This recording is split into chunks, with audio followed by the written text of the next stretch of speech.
So what was the year and how did you land the job as production assistant on Stanley Kubrick's Barry Lyndon? The year was 1973, and I had graduated from college, and I was unsure exactly what I wished to do for the rest of my life, so I decided to take a tour through Europe. And towards the end of my trip, after visiting 9 countries, I was in Ireland, and I heard that Stanley Kubrick, I read in the newspaper, Stanley Kubrick was just landed in Ireland to start work on his next feature film called Barry Lyndon. I didn't know anything about the film. I knew very little about film production, period. But it was, where he was located was very close to where I was going to pick up the ferry to get my return flight out of Brussels. So I found out where they were staying, and I got a contact name of somebody to have an initial interview. And I slept outside of the hotel. In the morning, I kind of went into the bathroom in the lobby and cleaned it. Anyway, I'm not even sure who I met, but I told them I was a writer for Rolling Stone magazine, and I was thinking about being part of this production and maybe writing something about it. So he referred me to the production office the next day for an interview. And the next day, I went to the office, waiting in a room that was kind of filled with a lot of casting pictures, maybe the casting extras office or something like that. And a man walked in with a beard, and I actually thought at the time, that was Stanley Kubrick. So I'm thinking, wow, so Stanley Kubrick is actually interviewing me. As it turned out, it was David Tomblin, who is probably one of the world's best all-time ADs, and he was the AD on Gandhi and Raiders of the Lost Ark, Superman, etc. And he was the AD on Barry Lyndon. So he interviewed me, and at that point, it was like right before production, and he said, well, there's not that many intellectual jobs left over, but I can find something for you. Come back in like a week's time. So I went back, and they said, well, we're not production is being delayed, come back in another week. And that kind of went on for almost like 3 weeks. So I finally got a letter from them hiring me. It was like a little contract, which is surprising for like the lowest level PA. And that's how I started. And I was originally designated to work with the location manager in the final weeks of prep, and the prep got extended. So for a while I worked with Ken Adam, who was the set designer, Academy Award winning set designer, did all the early James Bond and a lot of the earlier Kubrick films, etc. And I just went around taking notes on what flowers needed to be planted here, what tents need to be pitched there, and just keeping track of all the locations that he was in charge of. I believe the entire film was shot on location, and nothing on the stage. So there was a lot of propping to do, a lot of art direction to do. Then when production started, I was assigned back to the location manager. So my job was, we were like some of the first people on the set during the early morning and last to leave. And all the jobs that a production assistant would do. Yeah, like, setting up the heaters in the motorhomes to get them warmed up. And I had some special things. Ryan O'Neal had his daughter, Tatum, there, and just some things that she wished to have, which I believe like Coca-Cola and stuff like that. So I needed to, we were shooting all over the place. So part of the job was to find like a nearby store to pick up some of these supplies. But a more important job. And I'm sure it was hard to find a store out there because it was really hard. It was in rural Ireland, right? Remote Ireland, yeah. At a time when there was barely running water, and one of the first jobs I would have days of location days was to find the nearest landline, so the production could contact the outside world, and that was always sometimes very difficult because there was not that many landlines in rural Ireland, etc. But once I established one, I had a walkie-talkie connection to to production, and I would pretty much be stationed there during the entire shoot day. It was somewhat of a boring job, but I would get calls where I would call. The film was being processed in London, so I would make calls to London and get lab reports from them and pass that on to the camera department. They're using special lenses that were designed by Carl Zeiss, and I could speak a little bit of German, so I could deal with the German company that was designing and adapting the Zeiss high-speed lenses for the shoot. So I'd get all those reports and report back to the camera department and whatever else production needed. So I had never, during the pre-production and I had never even physically seen Stanley Kubrick. He was quite elusive and obviously busy. He was the writer of the script. He was pretty much unavailable. But I remember the first day shooting was actually a night shoot. We were outside of some castle. And my job that day was take care of Stanley's private portaloo. We used to call it, it was called the SK Special. I was SK Special duty. And I remember. That's what they actually called it, the SK Special? Yeah. That's funny. Well, production did, not Stanley, but. Yeah. Well. But so I remember all this stuff was so new to me and sitting under. Well, how old were you at the time? I was 23, so I started in July of 1973 and worked there for about 3 months. Once you get everything set up, all the tables that need to be set up, all the stuff that PAs do on shoots, during the shoot, then everyone was assigned different responsibilities. One of my responsibilities was supposedly take care of the SK Special. That was located right outside of the shoot, so I was kind of close to the shoot, which was an interior of a castle. I remember it was like pouring rain, and they had a couple of the key grips, gaffer, and some of the production people, props, were all underneath this large umbrella. And everybody's joking around, everything's fine, I'm just absorbing everything, And then suddenly everything gets really quiet, and a guy with a beard walks past us. He uses the bathroom, the portaloo, and comes back underneath the umbrella and asks who's in charge of the loo. And I said, I am. And he explained there was a little step-up stool to get into the portaloo, and he explained exactly how he wanted to have that positioned. Like it was diagrammed out? Yeah, exactly. So he left. I said, who's that? Because I didn't know. I thought David Tomblin was Stanley Kubrick. And they said, somebody said, that's your governor, mate. Really? That's Stanley, huh? It's funny now. It's kind of unbelievable that you wouldn't know who he is, but there's no internet back then. You couldn't just, I'm sure it was harder to look people up and see what they looked like at that time. Well, I knew he had a beard. I knew very little about him. I had, always seen a lot of films. Right before, a couple of months before I went to Europe, I had seen A Clockwork Orange, and I was blown away by A Clockwork Orange. And there was, when I was traveling around England, there was a lot of controversy in England at the time because A Clockwork Orange was, banned in certain parts of England. And so I kind of had a rough idea who he was. I knew he had a beard, but like I said, I thought I went through the whole initial interview with Stanley Kubrick. It was all new to me. I was never on a film set before, and here I was surrounded by the best people in the business, best DP and best set designer, best AD. They were all like best costumer. They were all like Academy Award winning people. So, yeah. I mean, I got a great knowledge of what a great production was supposed to be. And at the time, it was a relatively large production. I think maybe it's 11 million, but nothing now. But in 1973, that was a pretty large budget. And it was a period piece. So there was moments where there's, hundreds of horses and battle scenes with, hundreds of soldiers playing the extras. And yeah, that's how I got started. And the rest every day was like a new adventure. Well, that was the first time he actually spoke to me. But then there was another time we were way out in location and remote areas of Ireland, out in the countryside, and there were no road signs or anything like that. So everyone was given maps, but the maps were really not easy to follow. So when he got close to production, some of the PAs would be at a crossroad or a stop or something like that. And if you were to make a turn, in my case, you had to make a left-hand turn to go down to production. So as vehicles come up, you stop them, and you would say, just help give directions. Yeah, exactly. Make and sure people don't go down this way. So, and it was like scatter calls. So I was out there maybe 3 hours or something like that.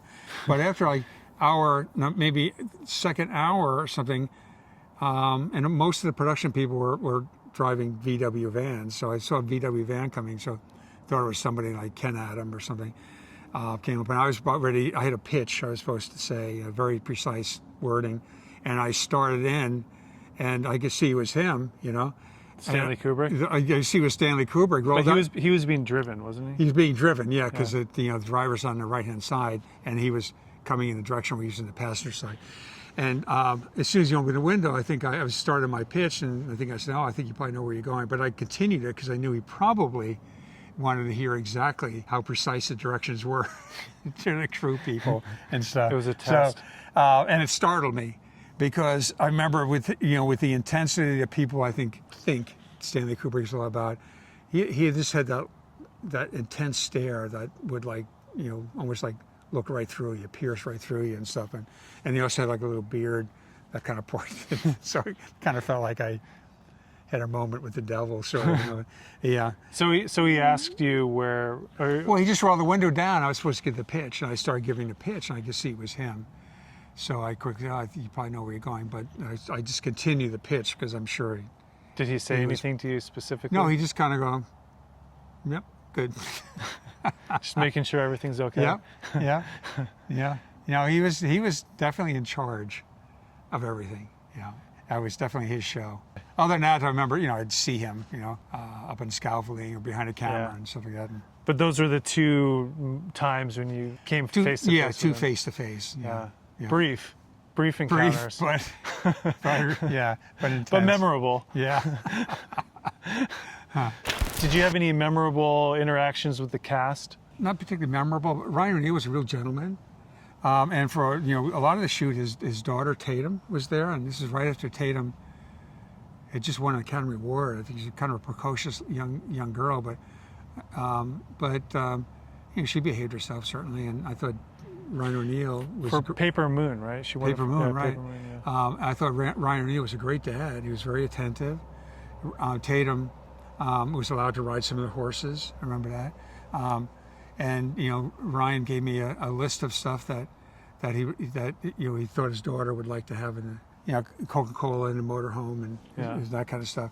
I never really physically met Marisa Berenson. There was because I don't think she was in a lot of the scenes that you were working on, because really you didn't work on the whole film from start to finish. You worked on maybe half of it. Well, basically, as far as what's in the film, it was basically up to the part where Ryan O'Neal leaves his hometown and goes to Dublin. So once he's in Dublin, I think they shot Dublin to location. Dublin, I covered for other parts of Europe that Barry Lyndon was involved in. What did a typical day look like for you? Well, my role as a production assistant under the location manager, part of the prep is we'd go to all the different locations, and I would take notes on, what where parking would be and how they'd manage the shoot days with the massive crew and horses and all kinds of things. And then during the shoot day, and we had kind of rotating basis. There were other PAs. We were given a list of things to do. Like we would have to be there before anybody else for starters, because the mornings would be very cold, and start up the gas, probably propane heaters in the motorhomes for the talent, and get all that organized, and whatever special needs were, make sure there were waters and Coca-Cola stuff for Tatum O'Neal was on the set, and then just general organization. Sometimes directing. There was people had different call times, so the horses might come in the afternoon, and just make sure they knew where to go, etc.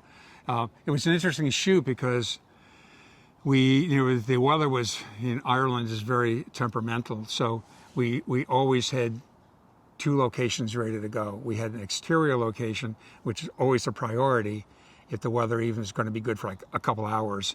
But then we had a backup if bad weather came in for an extended period of time. We had a backup nearby interior location.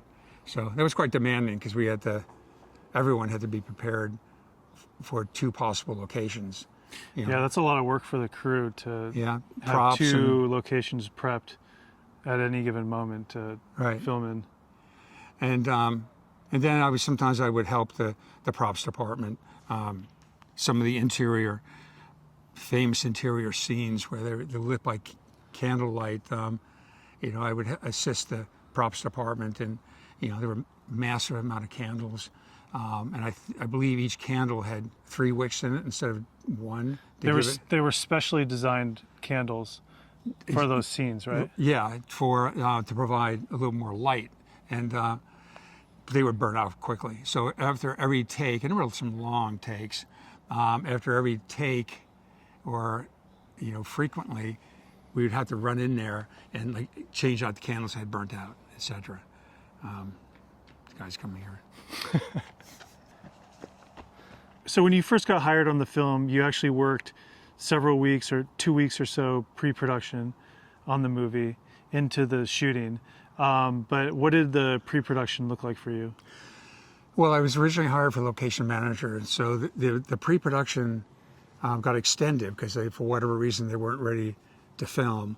So when all the work was pretty much caught up with the location manager I was working with, I would be loaned out to different departments, and usually to the art department. And I worked with Ken Adam. Became almost like his assistant in pre-production. Drive around a couple of days, just drive around in his car to all the different locations and make notes about how the dressing was, if there might have been some minor construction being done, or dressing and propping, etc. And that was a fun job because he was very friendly, and he was one of the few people that was really, in his mind, close to Stanley Kubrick. I think Stanley Kubrick wasn't that close to many of the crew people, but he felt like he was very close. He did a number of projects with He mentioned to you that he was close with Yeah, Stanley exactly. Kubrick. He felt like he might have been the closest, and he was telling me a lot of different stories about Stanley, which I wish I had a tape recorder because they were pretty amazing stories. But I remember one episode where it was outside of this castle. I can't recall the scene because I had not seen a script, so I really didn't know what the film was all about and what was what. But there was one scene where there were some tents that needed to be pitched outside of this castle, and I worked with the props people to pitch the tents. And I remember unraveling it, and like sand would roll out, and I made a comment to the other guys, "Here's sand here," and they go, "Yeah, mate, the last time that was used was Lawrence of Arabia." I think, are you kidding me? And they, from a rental house, and the last time we were rented was Lawrence of Arabia, and here they, like still sand 30 or 40 tents that they had rented and pitched there. So, yeah, the art department was fun. They were fun guys to work with, pretty wild and crazy, and they would I would be picked up. Actually, the production gave me a bed sitter that I shared with another production assistant, and I would be picked up by someone when I worked with the art department. They would pick me up in the mornings. We work all day doing stuff, and then after we finished, we would go to a pub, close the pub down, and they would drop me off at my bed sitter.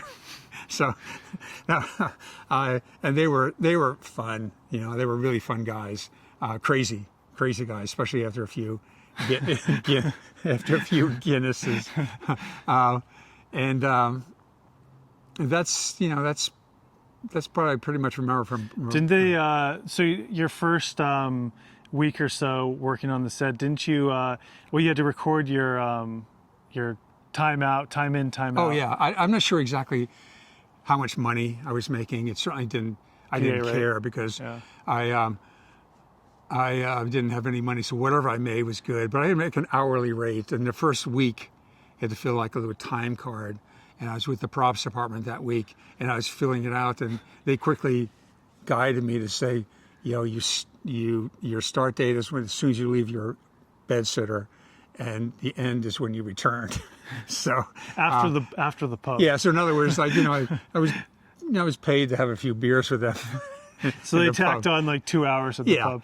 So I was probably making, who knows, like not very much money, a couple of dollars an hour. Whatever a PA made at those times. Exactly. So I just followed their lead, and it wasn't do you want to do this? You do this. So. That's interesting about the tents. I wonder if you look closely, if you could see the same tents in Lawrence of Arabia. Oh, probably. And the same tents in Barry Lyndon. I can remember they were kind of like a beige canvas. They were like the real McCoy. Somewhere in the background. Yeah, in those days, they made the props for real. I haven't seen Lawrence Arabia in a long time, but that was cool. So many things like that. It was just kind of, or like Ken Adam talking about working on Dr. Strangelove, or working on the very early James Bond films and kind of setting the template for the James Bond look and stuff. He talked to you about that? Yeah, he did a little bit. That's cool. Classic films. Yeah, talking about, and I think he worked on The Shining. I think he might have worked on A Clockwork Orange too. I'm not sure, but it seemed like most of Stanley's key people, his DP, although most of the time I would be close enough to the set to see Stanley, directing. He was behind the camera, but John Alcott was very much like the DP, and Ken Adam and the AD. A lot of these people had worked with him on several feature films, so they all kind of knew each other, and they knew how he worked. It was intense, so it was regimented. It was David Tomlin, ran it like a well-run military operation and stuff like that. So it was very organized, but there was a certain levity to it. Everyone, with the English sense of humor, everyone tried to have fun. I think I heard like the actual production period with the candles, that kind of stuff, drove the props department into having nervous breakdowns. So that was really intense for them, because you look at some of those scenes, seems like hundreds of candles around. Oh yeah. And it was famously lit with just all candlelight. Some of those scenes. Yeah, I don't think those scenes there were any lights whatsoever. I don't think they used very many lights at all, except in some of the interior scenes. You might have had some. You do have a photo where there's an interior scene and there's some pretty large key lights outside. When the production moved to the Dublin area, it became more of a union shoot, and that's where my job ended.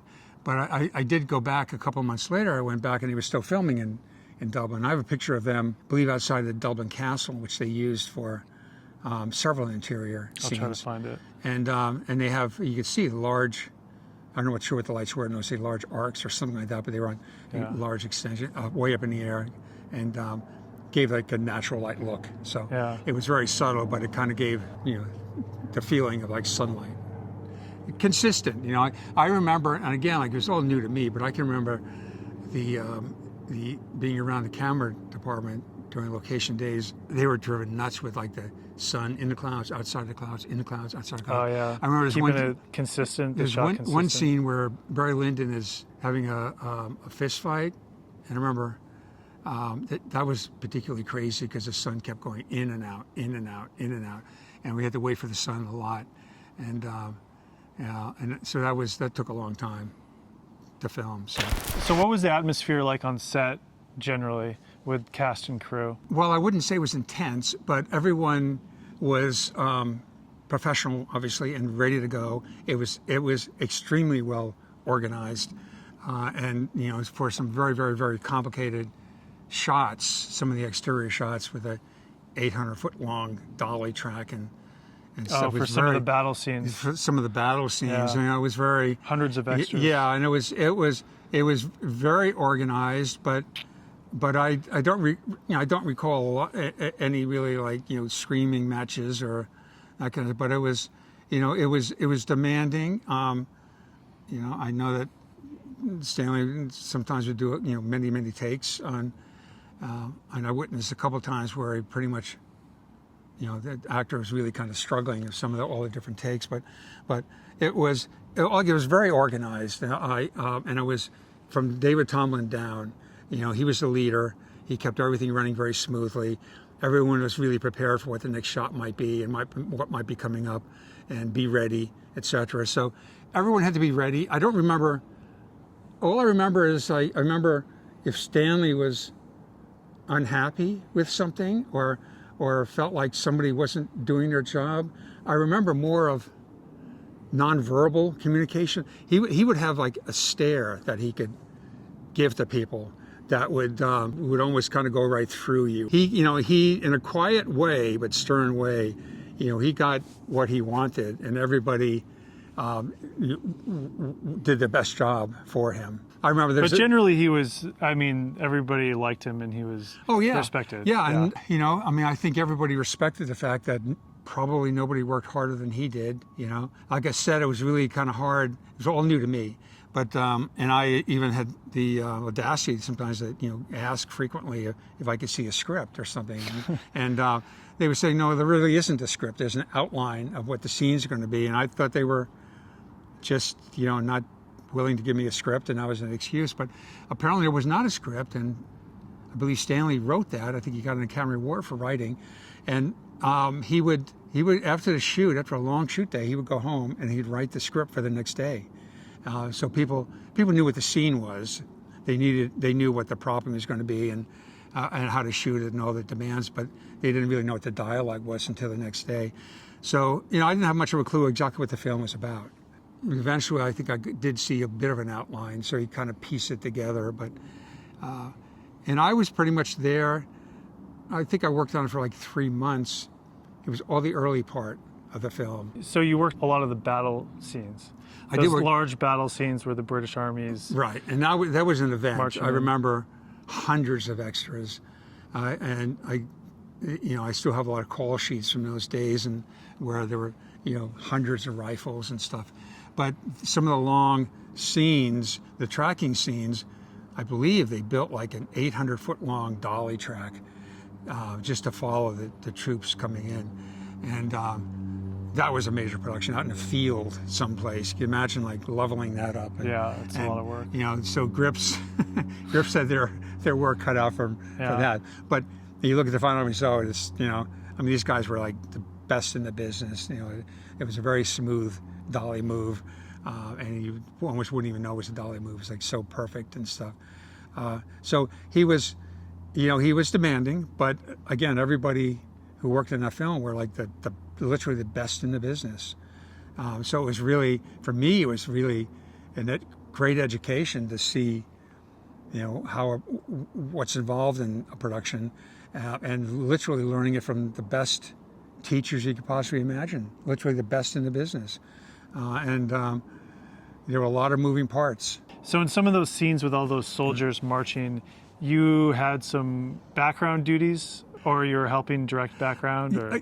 Yeah, to an extent. I remember like one of the very first scenes, and you see those shots. I mean, it's massive, and the AD had a bullhorn and stuff like that, and he had a number of second ADs spread out all over the place, myself included. When he would yell "cut," then you would also yell "cut" to make sure everybody heard it. But the first time, I believe a lot of the extras were because there's hundreds of them marching. Hundreds of them, yeah. And I think a lot of them were from the Irish Army, so they had some military training and stuff like that, because it was marching. I'm not sure exactly how long they practiced beforehand, but you know, there were scenes where they were marching really close to the man in front of them with you know, full bayonets, and I don't know if the bayonets were real or not, or rubber or whatever, but I remember the very first take when the yell "cut."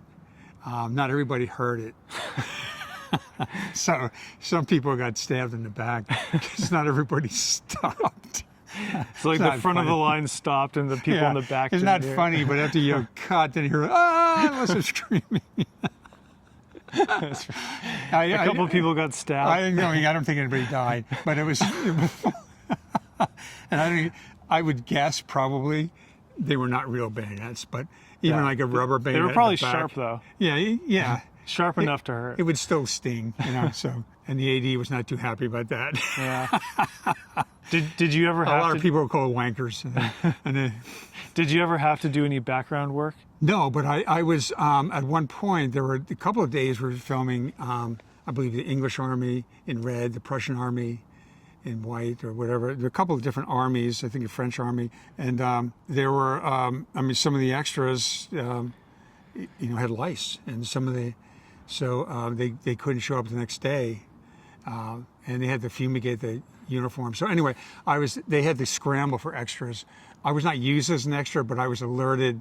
There's one of the fun things going the day where you say, okay, be on alert because we might need you to dress up As a soldier? Okay, as a soldier, and hopefully not get stabbed in the back.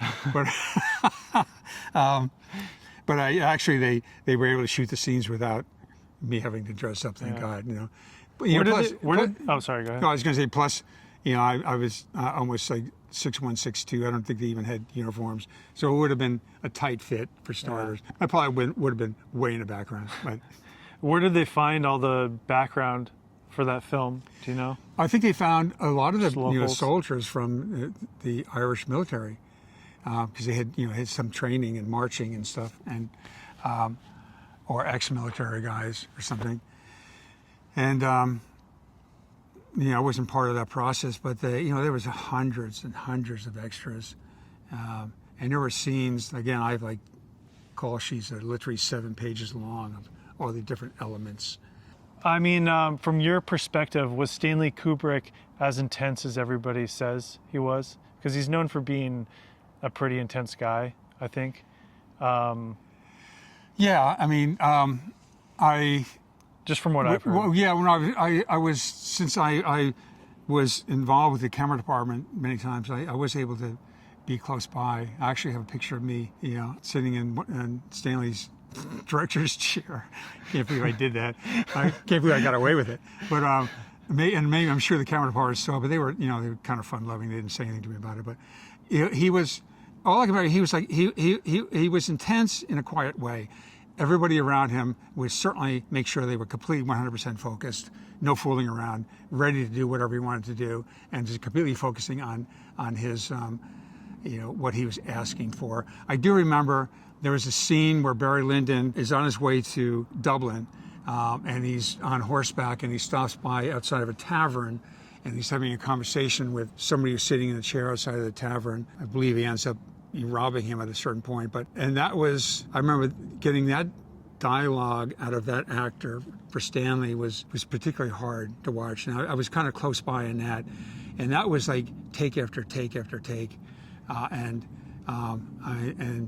He tried hard, but for whatever reason, he was not, giving Stanley exactly what he was looking for. So that was an example of, many, many, many takes, and maybe they even probably used like take 2, but he would have a vision, obviously, and he would not be afraid to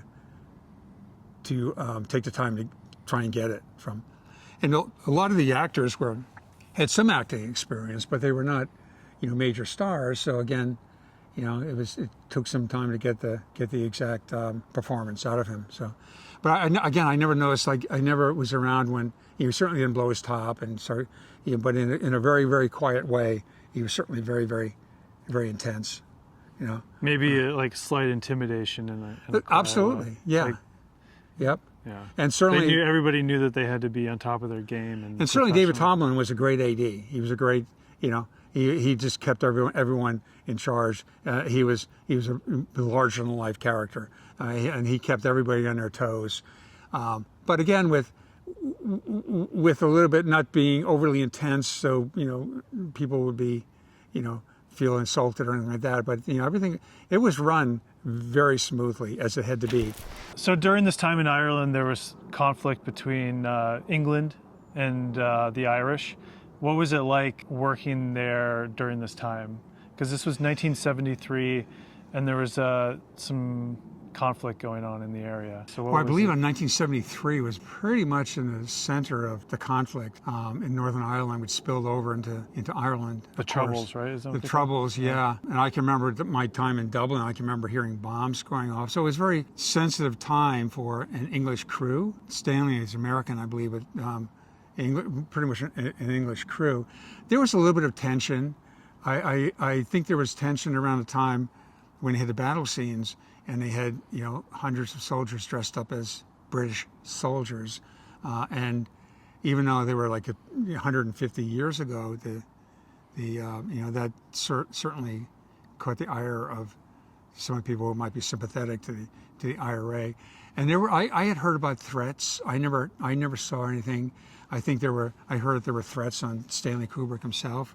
I know at one point towards the end, I remember hearing, I think somebody in the bookkeeping department was beat up someplace by.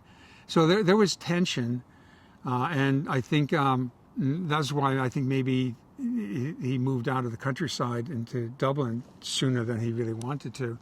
But so it was a little bit of a tenseness and maybe some safety concerns. There were a lot of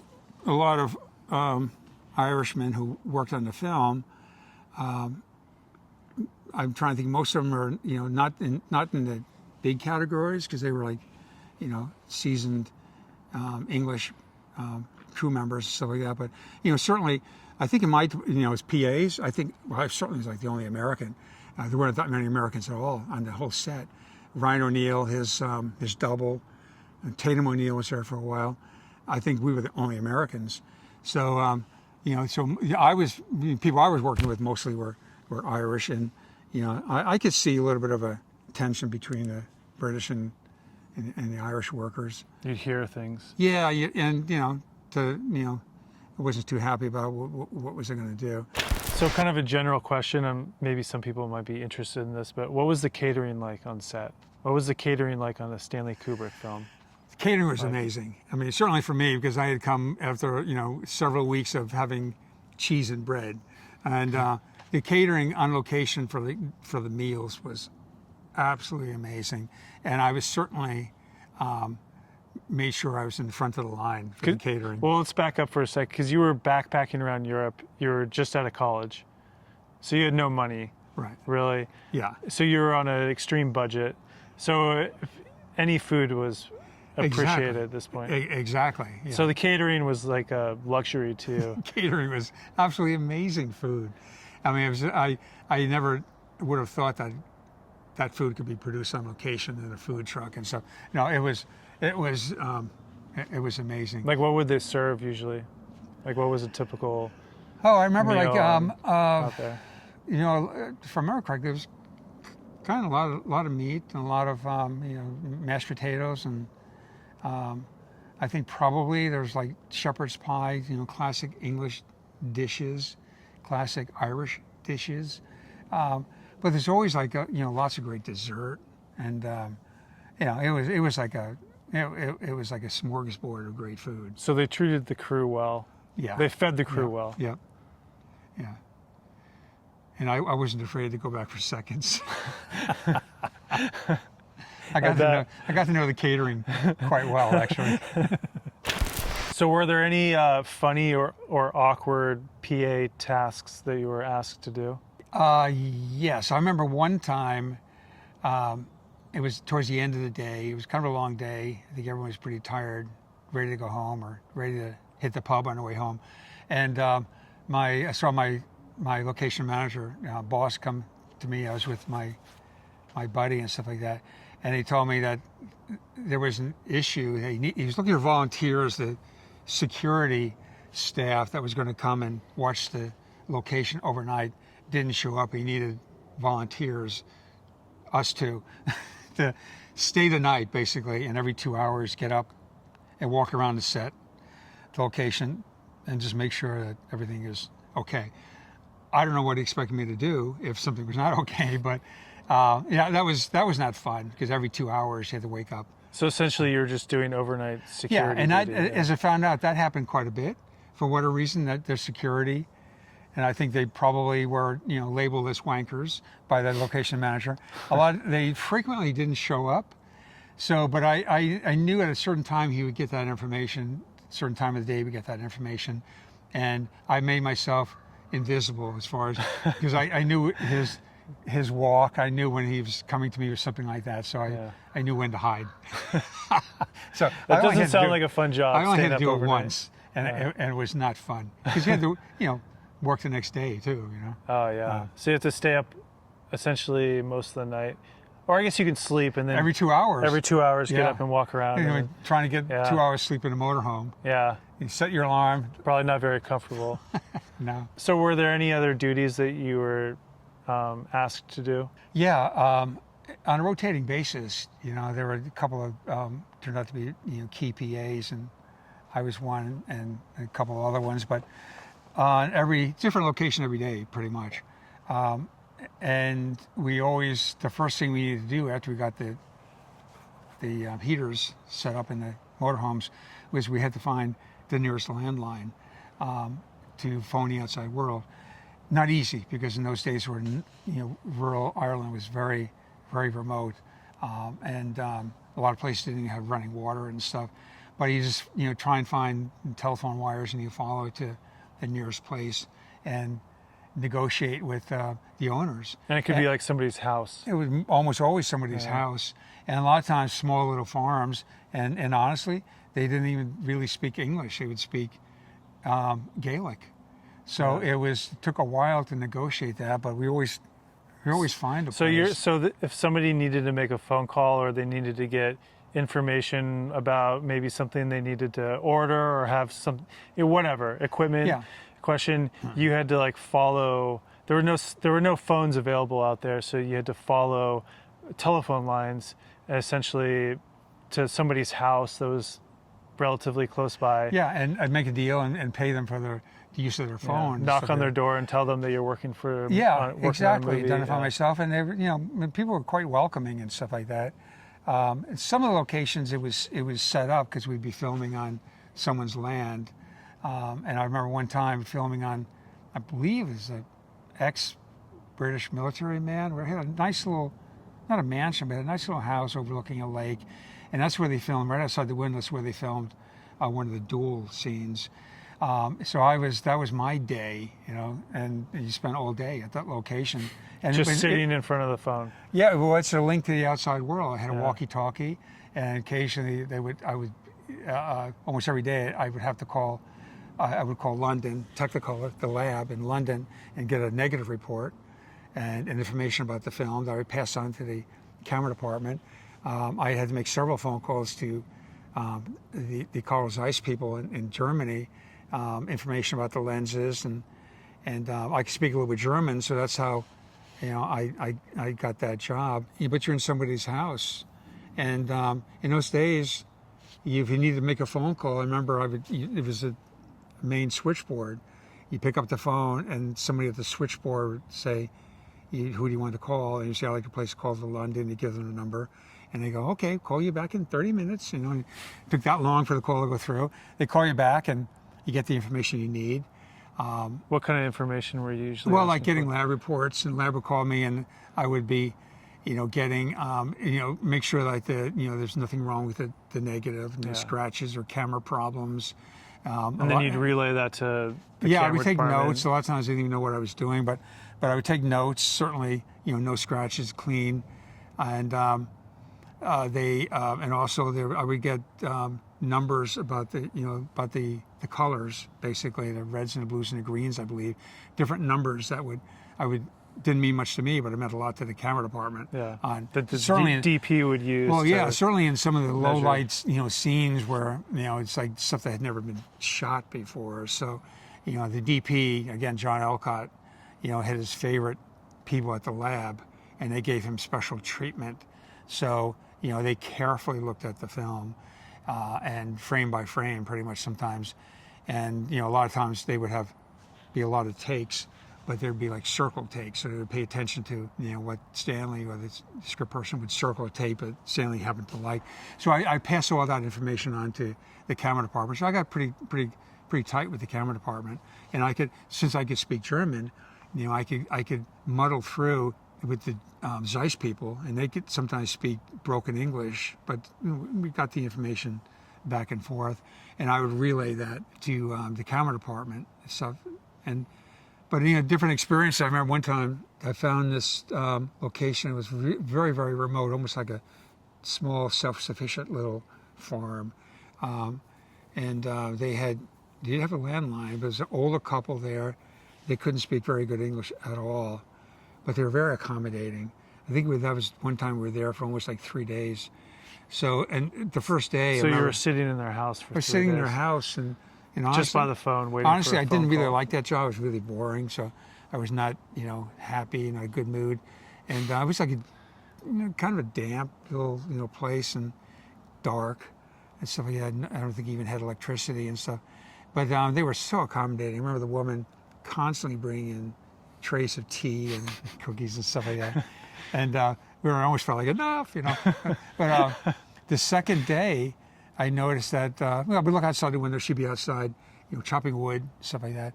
The second day she came, and I could see her arm kind of favoring her right arm, and said, what's happened to your arm? Because, well, when I was in church, this is like a Wednesday, when I was in church on Sunday, I slipped and hit my arm on the ground, on the stone, that kind of stuff.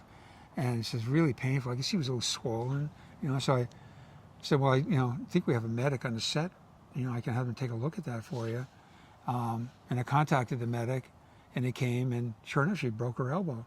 So I put her in a splint, took her away to the hospital. And I was thinking, oh my God, that woman was carrying trays of tea for me, and outside, tough lady. Outside cutting wood. I mean, oh my God. With a broken arm, she didn't hardly even know. breathe here. But that's, life in those times. Another time, I remember we were in someone's house. I think it was a retired British soldier. And he had the room I was sitting in with a phone. Older guy, right? Older guy, yeah. He wasn't really around very much, but where I was sitting by the phone, it was like a den. And I remember all these great, like, old pistols and old firearms around. And, I'm sitting around looking at it, and, I get really bored. So at a certain point, I think, well, let me just see what this pistol feels like. I remember I picked it up, and I pulled the trigger, and it just disintegrated in my hands.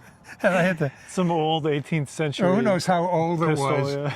And so I had to... family heirloom. I carefully tried to figure out how to put it back together again. I kind of carefully got it at least where I could put it back on the wall. I think, oh my God. So he doesn't notice he broke his pistol? I believe maybe one of the things he said to me, don't touch anything. That's funny. But yeah, I mean, sometimes people would chat with you and stuff like that, which, you might want to be left alone, but they would chat with you, and, it was an experience. I mean, they're living out in the country, so it's probably maybe exciting for them. Yeah. That somebody's dropping by that's working on a movie or something. Oh, it's really magical. And I remember one time I was late at night, and I was being driven, I believe it was like Stanley Kubrick's private Land Rover, older machine. And I'm not sure why I was driving. I think I was with somebody in the props department, but he was giving me a ride back to my bedsitter, my apartment. And it just so happened that it broke down in the middle of nowhere, right in front of this pub. That's convenient. So, yeah. So we went inside just to make a phone call to get somebody. And but I remember it was magical. It was like middle of nowhere, and who knows how many times somebody certainly from America. But it was small. It was dark, and you walk in, and in the background, I could hear like music playing. It's classic, cool Irish folk music. And I remember everyone was like really polite and accommodating, got a beer, and went in the back, and people were dancing in the back, and like some older ladies and gentlemen, got up from their seats and offered me their seat. I mean, they were so, which I didn't take, but they were, they were so kind and so so welcoming and stuff like that. But it was magical hearing that music being played. It's a live, it was pouring, live band, live musicians. Well, yeah, and let me say, it was pouring rain outside. So the fact that they broke down in front of a pub was, blessing. And maybe there's something wrong with it. He knew that, so he could make a phone call for me or something. Yeah. But, and then somebody came and picked us up. So nice. I might have been in Stanley's Land Rover when it bit the dust. I don't know. At least it wasn't me driving. You didn't get the blame for it, no. Nope. I didn't get the stare. Barry Lyndon is pretty much known as a classic film right now. I mean, every Stanley Kubrick film is considered a masterpiece in its own right. But I feel that a lot of people really connect with Barry Lyndon. Did you feel like you were a part of something special working on set at that time? Definitely. I mean, I was certainly aware of Stanley Kubrick's work. I had recently seen The Clockwork Orange just several months beforehand, and 2001. I remember that was an epic film when I was in college. So I was definitely aware, and the fact that it was just like this huge period piece with a lot of period costuming the lighting. It was an epic effort on everyone's part. So I could certainly sense, and Ken Adam, all the key guys were really into it, and so I definitely had a feeling I was something. You were a part of something special. Very, very special, and certainly, again, I'd never been on a set before. I remember one of the first couple of days, they were filming one of the large battle scenes with hundreds of extras walking, and I remember standing back and, I love films at that point. I didn't realize that maybe that's what I wanted the business I wanted to kind of try and be successful in later in life. But I remember looking at that battle scene and just kind of framing it for what I thought the camera was going to be seeing, and thinking, holy, at some point down the road when this thing is released, what I'm looking at right now, that's going to be seen on screens all over the world. Yeah. So it's kind of magical. I mean, film's magical, and that was certainly many aspects of that film was pretty special. And I remember it came back. I don't think it was not released until December of 1975. So that was a full 2 years, over 2 years after I had worked on it. And I remember when I came back to the States at the end of 1973 and talking about working on the film, and honestly expecting to come out in like months, Yeah. But months go by, it doesn't come out. It got to a certain point where people go, that's Bill, you never worked on You never worked on a Stanley Kubrick film. So I mean, it's definitely considered a cult classic now. So when was the first time that you saw the actual movie? Oh, well, the completed film. So it was released in December of 1975. And when I returned to the States, I returned to my home in upstate New York, and I decided that maybe I could pursue. It was such a great experience, exhilarating experience working on the films. Maybe I can do some kind of career in film. So I eventually, in beginning of 1975, I drove cross country to L.A. To see if I could, get film center of the world, get work in L.A. But also, if nothing else, maybe take classes at UCLA or AFI. AFI was a big thing at the time, and I had applied at AFI, and I was hoping to get a recommendation from the producer of the film. So this is roughly 2 years after you worked on. Yeah, it was like beginning, like probably spring of 1975. Yeah. So yeah, almost 2 years after I worked on it. But I'm not sure exactly how he did it, but I was able to contact Jan Harlan, who was Stanley Kubrick's producer, and I had some dealings with him. He knew who I was, and I knew who he was, and I was able to contact him. He happened to be in LA, and the film was about ready to be released, and he was at Warner Brothers Studios, I believe, screening room, literally watching under Stanley's order, watching every release print that was going to go out to make sure the colors were right. So he was sitting in a theater room. The screening room. So I contacted him and asked him if he wouldn't mind. Would he write me a recommendation? And he said, sure. You write it and bring it in to me, and I'll sign it. And he gave me directions. I got a pass to go into Warner Brothers. So I went there, and he was watching the film. So I got to watch part of the film. Sit there with him, watch part of the film. And that was the first time you saw. That was the first time I saw it. That was the completed movie. 6 months before the release. Yeah. Something like that. So, and then when it came out, I'm not sure exactly the first time I saw it, but. Did you go see it in the movie theater? I did when see it came out. I did see it in the movie theater. I'm not sure exactly where it was. Somewhere in LA. Yeah, might have been LA. Yeah. Maybe at that point I was back in. It must have been LA. Yeah. What did you think? I mean, like, what was your first impression when you watched it? When you saw well, it was really. I mean, I had seen it, real life, so it just kind of. Yeah. No, it really. It was. It was beautifully shot. Obviously, Did you enjoy it? Well, first of all, I was just sitting there in a private screening room in Warner Brothers lot was quite cool to begin with, and Jan Harlan was a real gentleman. He was a really nice man, and he read what I wrote. I think he approved it. Well, I know he approved it, and he signed it. Didn't get me into AFI, but it's tough to get I'm in actually surprised because that's a pretty big name. I mean, I'm surprised that didn't help you out more. But yeah, well, I mean, AFI is competitive, but it's competitive, and I don't know who else was there, but did you like the film when you saw it for the first time? It was actually kind of a flop, wasn't it? When Barry Lyndon came out? It was. I think it was very considered a slow failure. moving for a lot of people. Yeah, and it was a different kind of film than what people maybe expected. It was certainly different from Clockwork Orange. It was radically different.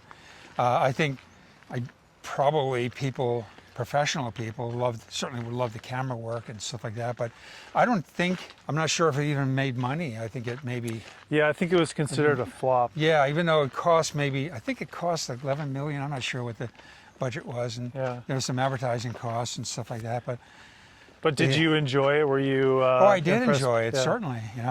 I mean, I knew all the work I put into it and the time I put into it, but then that was like the first 8 minutes of the film. Yeah. And it went by pretty fast.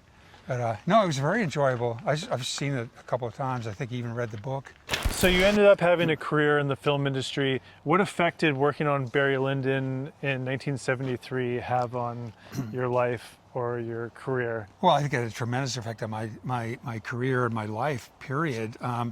Before I worked in that film, I studied anthropology and archaeology. I didn't know exactly what I wanted to do with my life, but I did kind of envision myself in Mexico, in archaeological expeditions, etc. So, but the reason I took the trip to Europe is I just wanted to kind of clear my mind and just get a different perspective outside of schooling.